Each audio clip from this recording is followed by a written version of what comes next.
There are many unexplained occasions and riddles in American history. From old occasions to later occasions, questions stay unanswered, violations were rarely settled.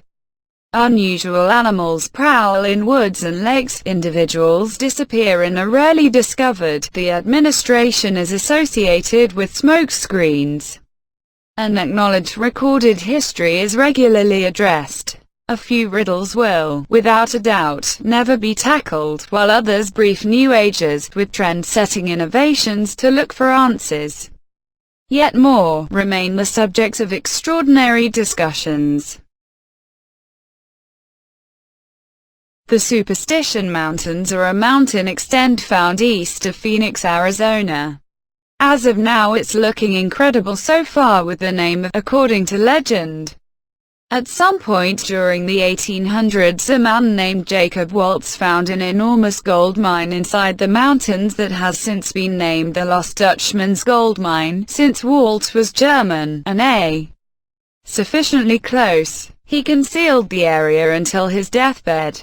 Whereupon he could conceivably, contingent upon which rendition of the story you're perusing, have confessed to a solitary individual the mystery.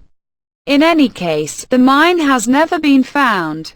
Regardless of numerous endeavors, some state the spirits of individuals who've lost their lives looking for the gold despite everything frequent the mountains. One supposedly Native American legend goes that the fortunes of the mountains are protected by creatures called Tuar-Tums, little people that live underneath the mountains in caverns and passages. A few Apaches accept that the passage to Hellfire is situated in the mountains. This is obviously crazy, as we as a whole know the passageway to Hellfire is in Sunnydale.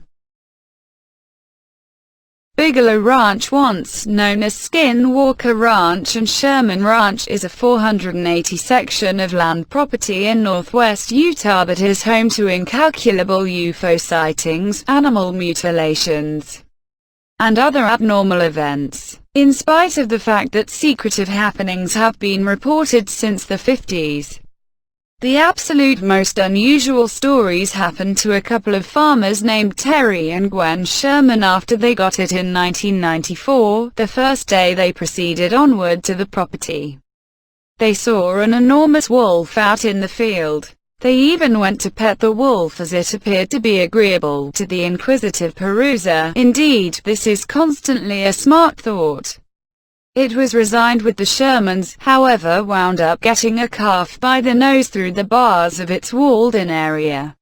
At the point when Terry took shots at the wolf with a gun, the projectiles had no impact. It at long last forgot about after Terry brought the shotgun. However, even that didn't do any real harm. The Shermans had a go at following the wolf. However, its tracks halted unexpectedly as though it had vanished, and that wasn't the finish of things. The Shermans were continually tormented by such occasions as UFO sightings. Keen coasting spheres presumed to have burned 3 of their pooches, puzzling cryptids, and abhorrent steers' mutilations. It got so terrible that the Shermans really offered their farm to Robert Bigelow in 1996, the organizer of the National Institute for Discovery Science, who needed to examine the secrets encompassing the farm. Bigelow possesses the farm right up till today, and NIDS keeps a tight top on their discoveries. Point Pleasant was presumably appropriately named at a certain point. Yet it is currently so covered in stories of strange and unpleasant occasions as to be only an amusing similar-sounding word usage. The most acclaimed of these occasions includes an animal known as Mothman, who supposedly threatened the Little West Virginia people group from November 1966 to December 1967.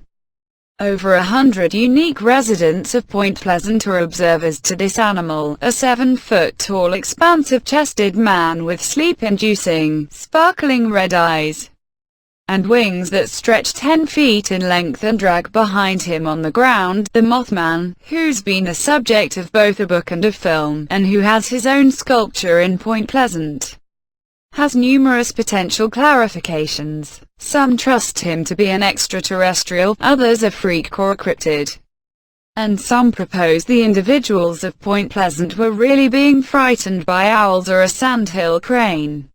Whatever the case, reports of Mothman halted after the Silver Bridge fallen on December 15, 1967, executing 46 individuals and persuading that the two occasions were some way or another connected, in expansion to Mothman. A few other paranormal stories from Point Pleasant incorporate UFO sightings and reports of purported men in black human-looking animals who frighten others by the sheer plenitude of quirks in their discourse, appearance, and idiosyncrasies. These men, as far as anyone knows, seem searching for data about the paranormal, or rather, individuals who have this data. The Michigan Triangle is a geological triangle, situated in Lake Michigan. It, as well, is the site of baffling vanishings of both land and ocean create. A portion of the more celebrated ones include Captain Donner. On April 28, 1937, Captain George R. Donner of the O.M. McFarland was on his way from Erie, Pennsylvania, to Port Washington, Wisconsin, and needed to go through the triangle. Supposedly, he was depleted and resigned to his lodge, leaving the subsequent mate to wake him when they approached their goal. Around 3 hours after the fact, when the subsequent mate went to do as such, Donner was not in his lodge, nor was he in the cook room. A comprehensive inquiry of the boat was directed, yet he was never found. Flight 2501, on June 23, 1950, Northwest Airlines Flight 2501 was on its way from New York to Minneapolis on account of experienced pilot Robert C. Lind, and was conveying 58 travelers. Because of awful climate, when the flight was close to Chicago, it changed course and turned over Lake Michigan. Around 12 p.m., Lind mentioned authorization to drop height from 3,500 feet to 2,500 feet, while never determining an explanation. His solicitation was denied, and that was the last correspondence Flight 2501 at any point had. Its last realized position was, as far as anyone knows, inside the Michigan Triangle, while sources differ with regards to what measure of destruction of Flight 2501 has been discovered. Some state nothing, though others indicate arranged skimming trash, for example, seat pads and so forth. It appears to be certain that the plane collided with the water.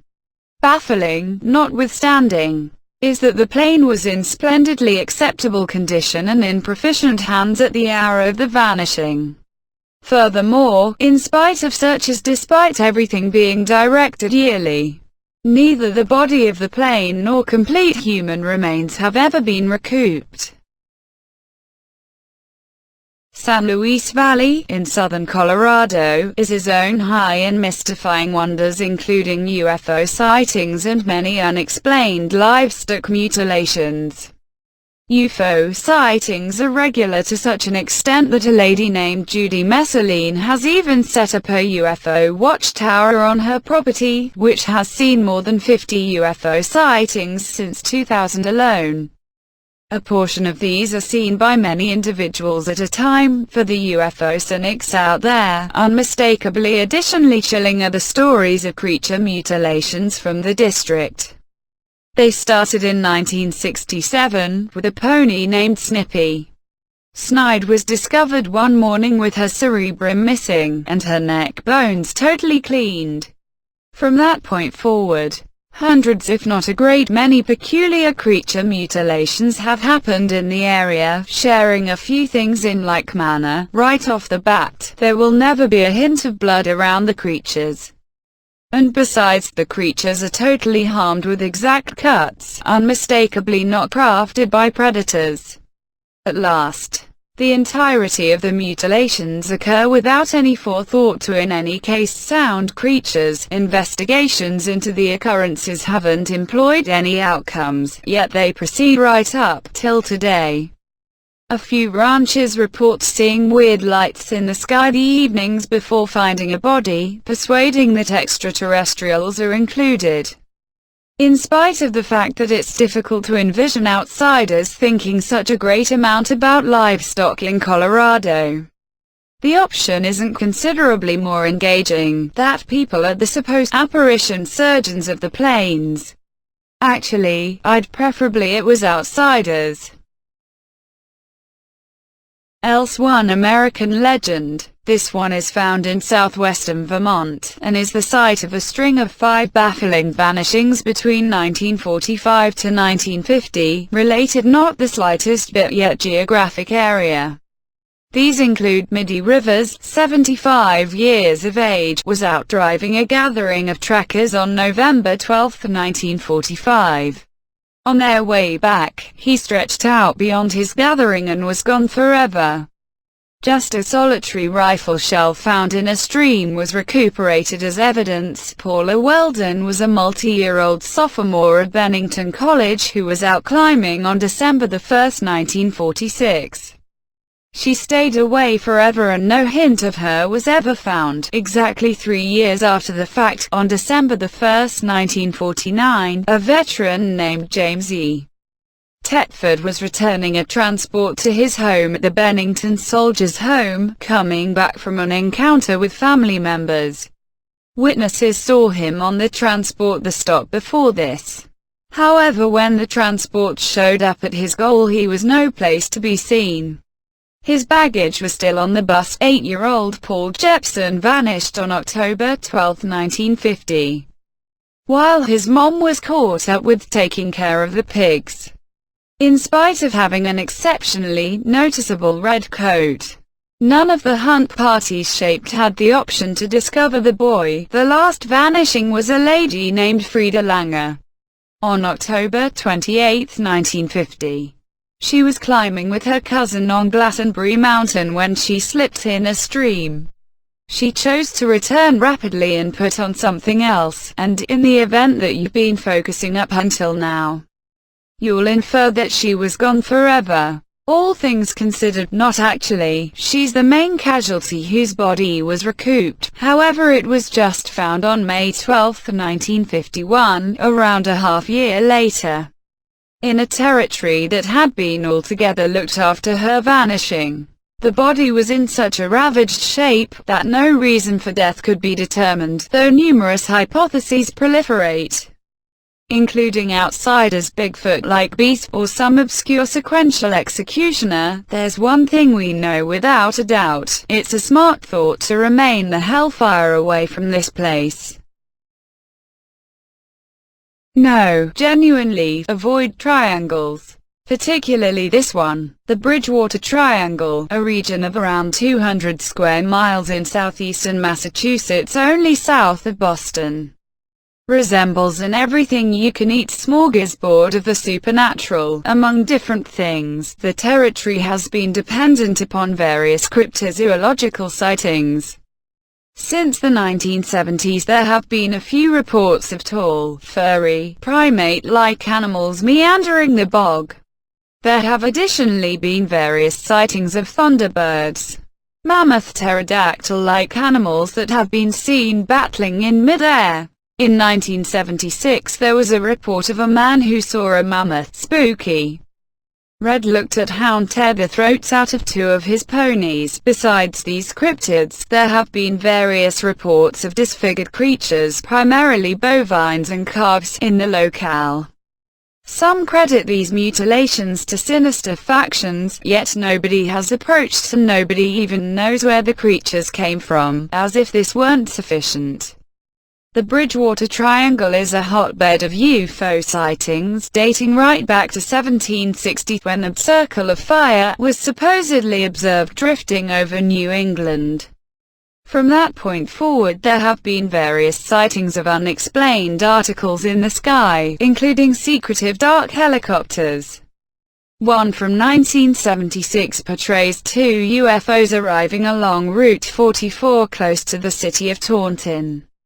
And another from 1994 relates an abnormal triangular article with red and white lights seen by a Bridgewater law enforcement officer. In 1908 on Halloween night, two funeral directors who were making a trip to Bridgewater saw in the sky what resembled a Goliath light. They watched it for very nearly 40 minutes before it disappeared. Bermuda isn't looking so terrible any longer.